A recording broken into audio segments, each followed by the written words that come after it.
Keleluasaan Jokowi mengacak-acak cita-cita reformasi 1998 terjadi akibat partai-partai hanya memikirkan perut sendiri.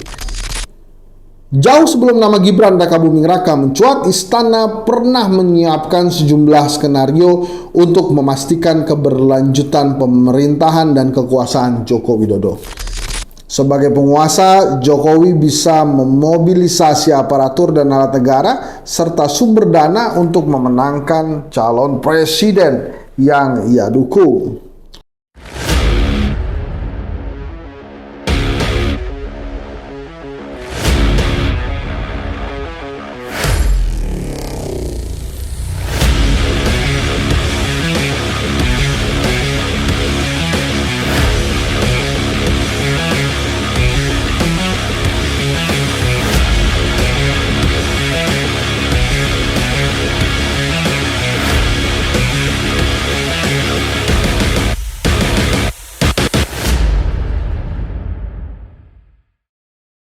Assalamualaikum warahmatullahi wabarakatuh ya teman-teman.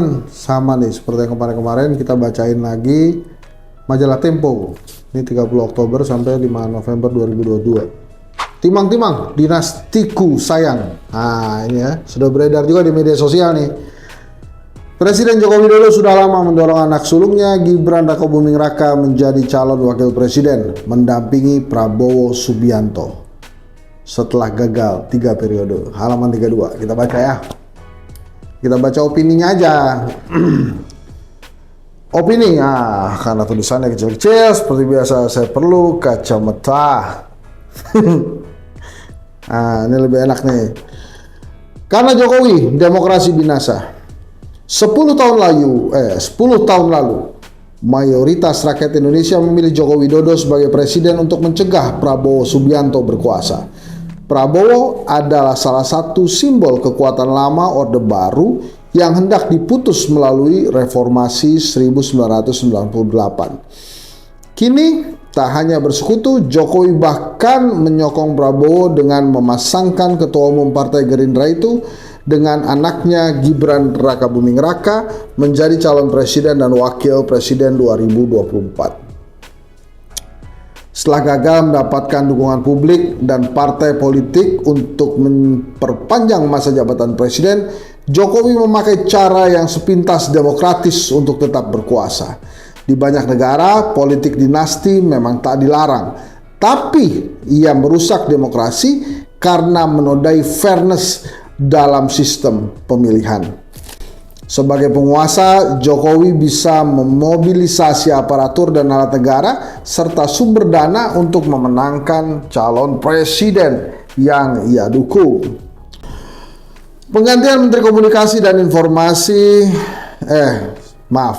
Penggantian Menteri Komunikasi dan Informatika, Menteri Pertanian serta Kepala Staf Tentara Nasional Indonesia Angkatan Darat oleh orang-orang yang dikenal punya sejarah kedekatan dengan Jokowi mudah ditafsirkan sebagai bagian dari upaya pemenangan pemilihan umum 2024 ketimbang perbaikan teknokratik di ketiga lembaga.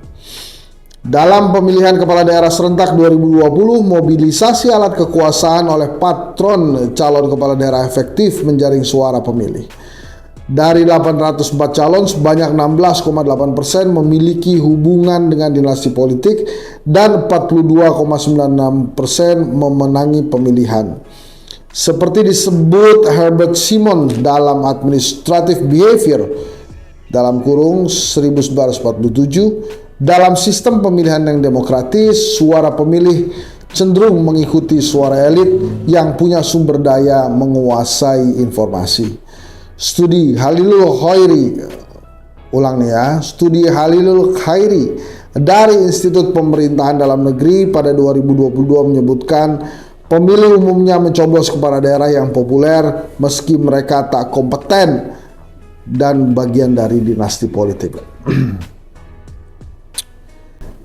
Keleluasaan Jokowi mengacak-acak cita-cita reformasi 1998 terjadi akibat partai-partai hanya memikirkan perut sendiri.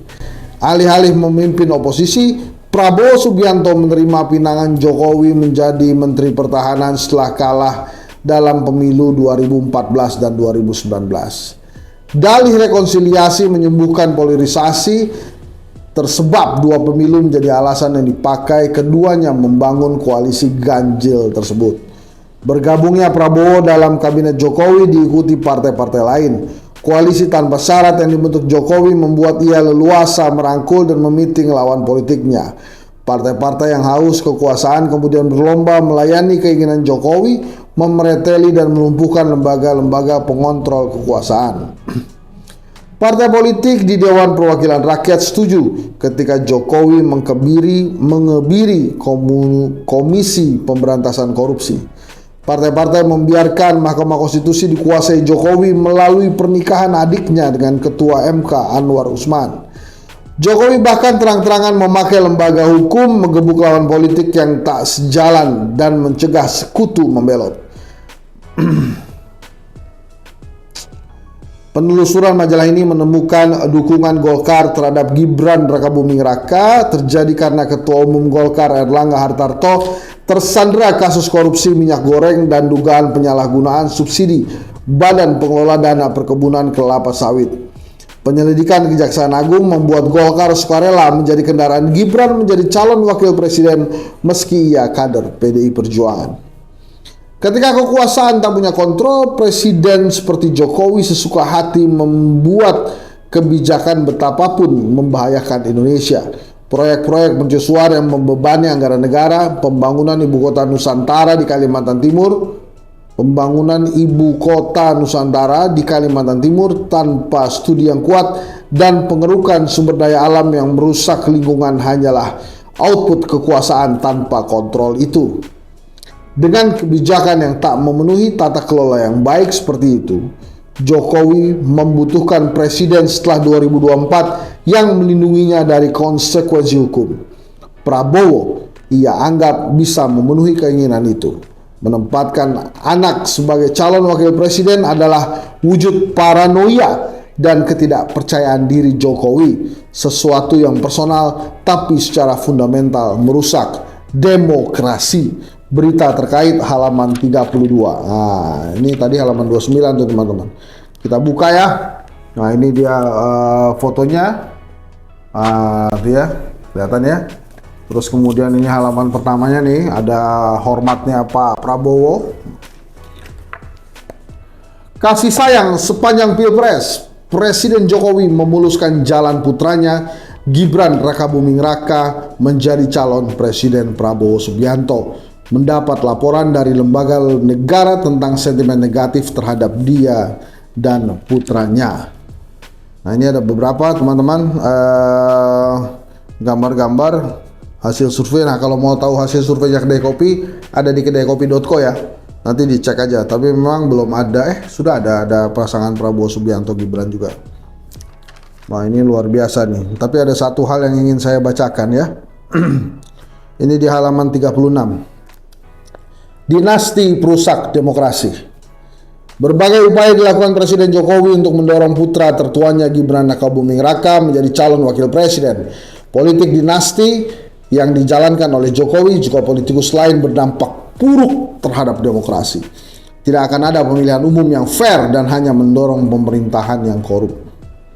Politik dinasti dan dinasti politik. Dalam penelitian yang dimuat di Nagara Institute tahun 2020, politik dinasti diartikan sebagai strategi dan taktik suatu keluarga inti dalam memperoleh, mempertahankan atau melipat gandakan kekuasaan politik, ekonomi, dan sosial dengan menggunakan kekuatan partai secara non-demokratis untuk menjadi peserta pemilu dan menduduki jabatan politik puncak. Dosen Ilmu Politik Universitas Gadjah Mada, Yogyakarta, Ari Dwi Payana mengatakan bahwa politik dinasti adalah sebuah kekuasaan politik yang dijalankan oleh sekelompok orang yang masih terkait dalam hubungan keluarga. Dinasti politik juga diartikan sebagai dinasti politik diartikan sebagai keluarga inti yang menduduki suatu jabatan politik puncak melalui pemilu dengan cara non-demokratis dengan maksud dan tujuan memperoleh, mempertahankan dan garis miring atau melipat gandakan kekuasaan politik, ekonomi dan sosialnya. Nah, ini terus kemudian ada ini nih. Berbagai skenario istana. Jauh sebelum nama Gibran Rakabuming Raka mencuat, istana pernah menyiapkan sejumlah skenario untuk memastikan keberlanjutan pemerintahan dan kekuasaan Joko Widodo. 1. Penundaan pemilu. Gagasan ini pertama kali dimunculkan oleh Ketua Umum PKB Muhaimin Iskandar pada Februari 2022. Ia mengusulkan pemilihan umum ditunda selama 2 tahun demi menjaga tren positif perekonomian Indonesia.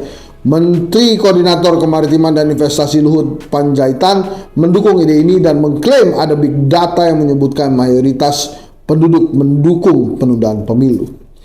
Kedua, perpanjangan masa jabatan Presiden. Ketua Umum Partai Golkar Erlangga Hartarto menyebutkan ada aspirasi petani di Siak, Riau yang menginginkan perpanjangan masa jabatan Presiden Jokowi hingga 2027 atau 2028. Tiga, Jokowi 3 periode. Ketua Umum Partai Bulan Bintang Yusril Iza Mahendra pernah diminta membuat kajian tentang masa jabatan Presiden. PBB kemudian ikut mendorong masa jabatan Presiden 3 periode. Kelompok relawan Jokowi seperti Bara JP ikut mendorong isu ini.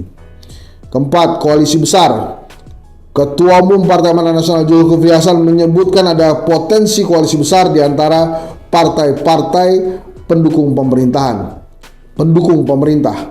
Koalisi ini meliputi 2 koalisi yang ada saat itu, Koalisi Indonesia Bersatu, Golkar, PAN, dan Partai Persatuan Pembangunan, serta Koalisi Kebangkitan Indonesia Raya, Partai Gerindra, dan PKB.